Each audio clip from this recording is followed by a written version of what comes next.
70 के दशक की बात है। उस दशक में गर्मी के मौसम में अक्सर ही घर के मर्द आंगन में बिस्तर लगाया करते थे। लेकिन जैसे ही मौसम करवट लेता, आंगन और छत दिन ढलते ही सुन पड़ जाते। नवंबर का पहला सप्ताह था। हल्की गुलाबी ठंड ने दस्तक दे दी थी। मोहन जिद पर अड़ा था कि वो अभी भी अपना बिस्तर बाहर आंगन में ही लगाएगा। बेटे के दिल की बात वसुंधरा खूब समझती थी। जानती थी रातों को मोहन आज भी पत्नी की याद में आंसू बहाता है। रुक्मणी की याद उसके दिल पर ऐसे बादल बनकर छाई थी कि उसकी मौत के बाद मोहन ने एक बार भी उसके कमरे में पांव नहीं रखा था। कमरे में पत्नी की याद उसे बेचैन ना करे, इसीलिए वो हर रोज आंगन में ही बिस्तर लगाता था। रात्रि का तीसरा पहर रहा होगा। कुंडापुर गांव में अपने दालान में चारपाई बिछाए मोहन गहरी नींद के आगोश में समाया हुआ था। मोहन इतनी गहरी नींद में था कि उसे आसपास होने वाली कोई भी हलचल सुनाई नहीं दे रही थी। नींद में उसे अचानक एहसास हुआ कि जैसे किसी ने उसका नाम लेकर उसे पुकारा है। एकाएक ही उसकी नींद टूटती है और वो घबरा कर उठकर बैठ जाता है। मोहन को बाहर आंगन का दरवाजा पीटने की लगातार आवाज सुनाई दे रही थी। इतनी रात को कौन आ गया जो ऐसे दरवाजा पीट रहा है? अरे माँ की तो बड़ी कच्ची नींद है, जरा सी आहट होने पर उठकर बैठ जाती है। आज इतना शोर होने पर भी माँ दिखाई क्यों नहीं दे रही? मोहन हैरान परेशान होते हुए दरवाजे की ओर कदम बढ़ाता है। तभी उसे पीछे से किसी की आवाज सुनाई देती है। कहाँ जा रहा है इतनी रात को? मोहन ने पीछे मुड़ के देखा तो पाया उसकी माँ वसुंधरा ठीक उसके पीछे खड़ी हुई थी। कब से कोई दरवाजा पीट रहा है? मेरा नाम लेकर भी पुकारा कई बार। दरवाजा खोलने जा रहा हूँ। मेरी तो आज बड़ी गहरी नींद लगी थी। आपको भी आवाज नहीं आई थी क्या? कैसी बात कर रहा है छोरा? कौन इतनी रात को दरवाजा पीटेगा? अरे तुझे वहम हुआ है। मुझे तो दरवाजा पीटने की कोई आवाज नहीं आई। सो जा चुप करके। ऐसे आधी रात में बिना सोचे समझे दरवाजा नहीं खोलते। अरे नहीं माँ, मैं कोई झूठ थोड़ी ना बोल रहा हूँ। मुझे कोई वहम ना हुआ। सच में अभी कोई दरवाजा पीट रहा था। अरे कुछ सपना देख लिया होगा। चल अब सो जा। अच्छा, वैसे इतनी रात को तुम यहाँ? मैं भी बाथरूम जाने को उठी थी, तभी देखा तो उठकर दरवाजा खोलने जा रहा है तो तुझे टोक दिया। माँ के कहने पर मोहन चुपचाप जाकर अपनी चारपाई पर लेट जाता है। लेकिन अब जैसे नींद उसकी आंखों से कोसों दूर चली गई थी। वो अभी भी असमंजस में था कि उसने जो महसूस किया वो उसका वहम कैसे हो सकता है।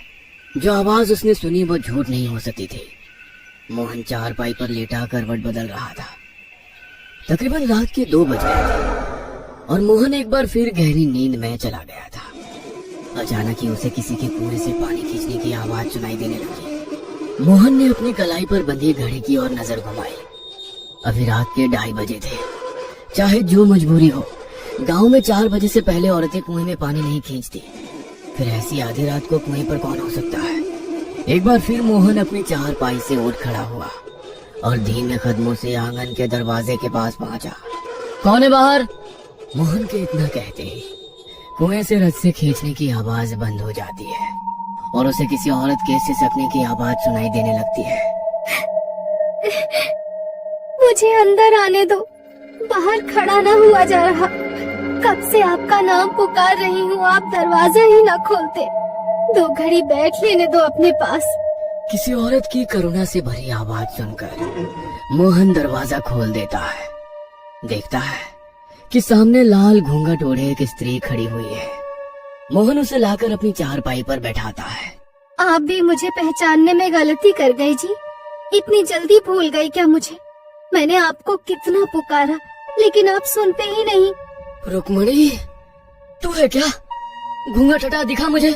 ये तू ही है ना? मैं तेरी आवाज पहचानने में धोखा नहीं कर सकता। नहीं, ऐसे नहीं दिखा सकती आपको। थोड़ा इंतजार करना होगा। अच्छा एक बात बताओ, मेरी याद आती है या नहीं? तेरे बिना तो ये घर घर ही नहीं लगता रे। तू क्यों चली गई मुझे छोड़कर? मैं ना मानती। जो मुझे याद करते तो अकेले कैसे रह लेते?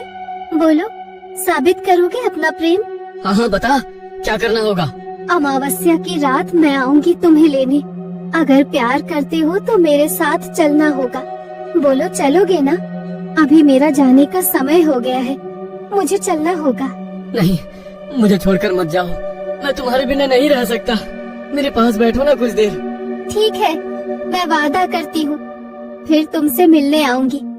बस किसी से कुछ कहना नहीं।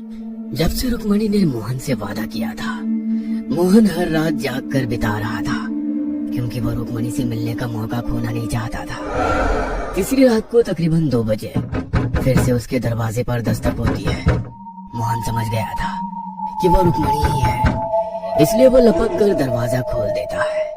रुक्मणी अंदर आती है और मोहन के साथ बैठकर बातें करने लगती है। पता नहीं आज बार बार क्यों नींद उचट रही है। एक बार जाकर मोहन को देख आती हूँ। पता नहीं क्या हो गया इस लड़के को। जब से वो रुक्मणी गई है, ना तो किसी से बात करता है, ना रातों को सोता है। मेरा तो बड़ा जी घबराता है उसके बारे में सोच सोच कर। मोहन की माँ बाहर आंगन की तरफ आती है तो देखती है कि मोहन चारपाई पर बैठा हुआ है। चारपाई के थोड़ा और करीब आने पर वसुंधरा देखती है कि दिन भर एक भी शब्द अपने मुंह से ना निकालने वाला मोहन आंगन में लगे खाली झूले की ओर मुंह करके जाने क्या बड़बड़ा रहा है, और झूला भी लगातार हिल रहा है। मोहन, यहाँ अकेले में बैठा क्या बड़बड़ा रहा है बेटा? चल अंदर चल, ठंड बढ़ रही है, यहाँ तबीयत खराब हो जाएगी। माँ, मैं अकेले नहीं था, वो रुक्मणी है ना यहाँ, उसके साथ बातें करते रात बड़े आराम से कट जाती है। क्या?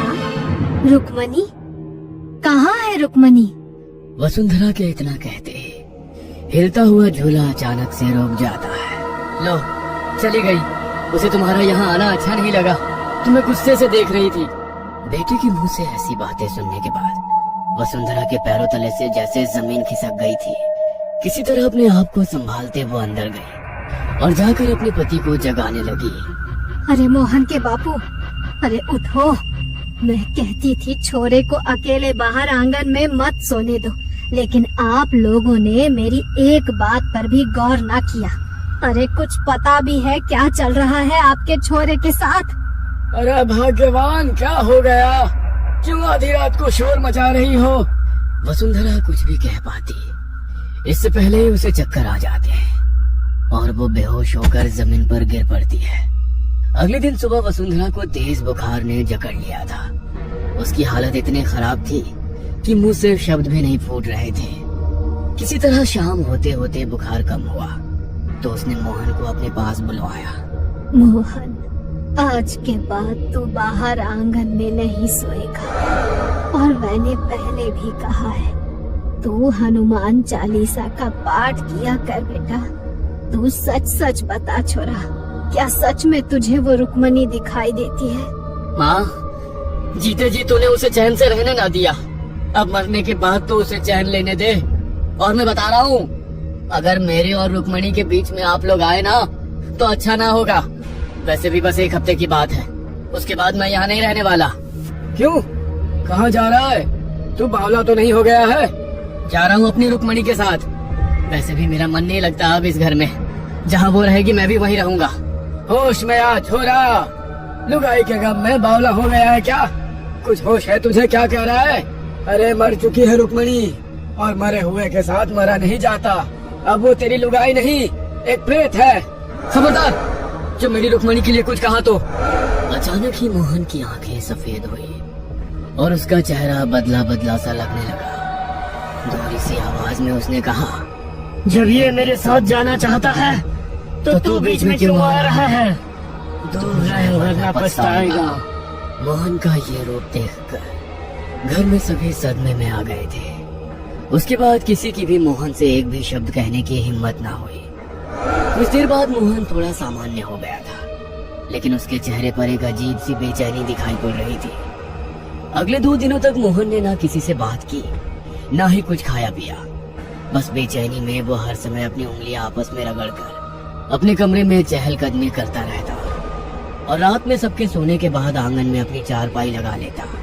छोरे के रंग ढंग देख रहे हैं जी आप? अरे पूरी तरह से उसके बस में हो गया है।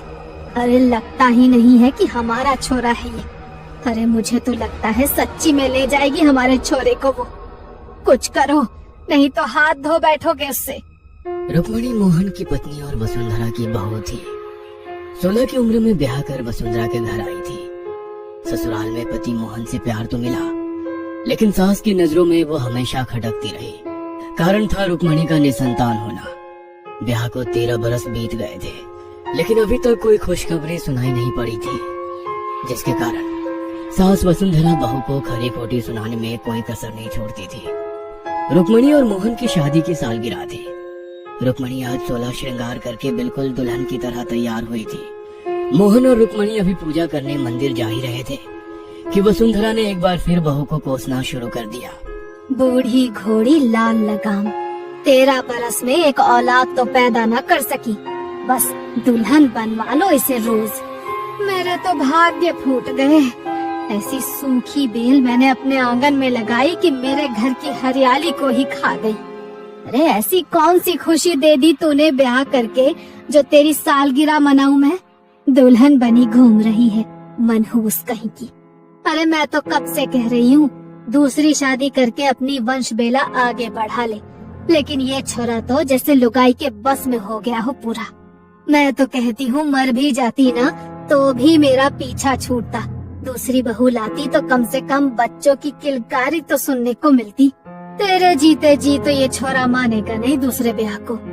सास का कहा एक एक शब्द आज रुक्मणी के सीने को छलनी कर रहा था। उस पर भी मोहन की चुप्पी उसके सब्र का इम्तिहान ले रही थी। रुक्मणी ने ठहर कर एक पल को पति की ओर देखा और घूंघट में मुंह छिपाकर रोने लगी। जब सास के ताने उसके बर्दाश्त से बाहर हो गए तो रुक्मणी घर से निकली और जाकर सीधा कुएं में कूद गई। जब कई घंटों तक भी रुक्मणी घर में दिखाई ना दी, तब चारों ओर सब उसे ढूंढने लगे। अचानक ही मोहन की नजर कुएं में तैरती उसकी लाल चुनरी पर पड़ी तो उसके मुंह से चीख निकल गई। वह आखिरी बार था जब किसी ने मोहन के मुंह से आवाज सुनी थी। उसके बाद तो मोहन ने ऐसी चुप्पी साधी कि बात करना ही बंद कर दिया। मन ही मन माँ वसुंधरा भी बहू की मौत से बहुत दुखी थी। गुस्से में वो रुक्मणी को हमेशा ही बहुत कुछ कह दिया करती थी, लेकिन वास्तव में वो ऐसा कभी कुछ नहीं चाहती थी कि रुक्मणी ऐसा कोई कदम उठा ले। मोहन को रुक्मणी की मौत का ऐसा सदमा लगा था कि वो रुक्मणी की मौत का जिम्मेदार खुद को ही समझने लगा। रुक्मणी की मौत के बाद उस कुएं के पास अजीबोगरीब घटनाएं घटने लगी। कभी वहां से किसी के चीखने की आवाज सुनाई देती तो कभी कुएं के पास खून की छींटें दिखाई पड़ती, कभी खून से सने पांव के निशान मिलते तो कभी कुएं का पानी लाल हो जाता। गांव में दबी जुबान से ये बात होने लगी थी कि वसुंधरा की बहू की मुक्ति नहीं हुई है और अब वो एक प्रेत बन गई है जो अपने होने का एहसास करा रही है। पूरे परिवार में डर का माहौल बन गया था। ऐसे में मदद मांगने वसुंधरा और उसका पति एक तांत्रिक के पास जाते हैं। आपकी बहू की असमय मृत्यु हुई है, इसमें कोई संदेह नहीं कि वो एक प्रेत बनकर आपके घर के पास मंडरा रही हो। क्योंकि वो कुआं आपके घर के अंदर ही है, इसलिए सबसे पहले तो आप उस कुएं को घर की 4 दीवारी के बाहर कर दो। बाबा की बात सुनकर घर का दरवाजा गिराकर कुएं के दूसरी ओर से दरवाजा बनाया गया। अब घर के दरवाजे से कुछ ही कदम की दूरी पर ही कुआं था। सबके मन में डर तो अभी भी था, किंतु बाबा के ऊपर यकीन करने के अलावा फिलहाल कोई और चारा नहीं था। जब से दरवाजा बनवाया था, कुएं के पास होने वाली घटनाएं जैसे थम सी गई थी। वसुंधरा भी जैसे निश्चिंत हो गई थी। अब शायद रुक्मणी की आत्मा उन्हें नहीं सताएगी, लेकिन जिस दिन से उसने अपने बेटे मोहन को रुक्मणी से बातें करते देखा था, उसके रातों की नींद और दिन का चैन गायब हो गए थे।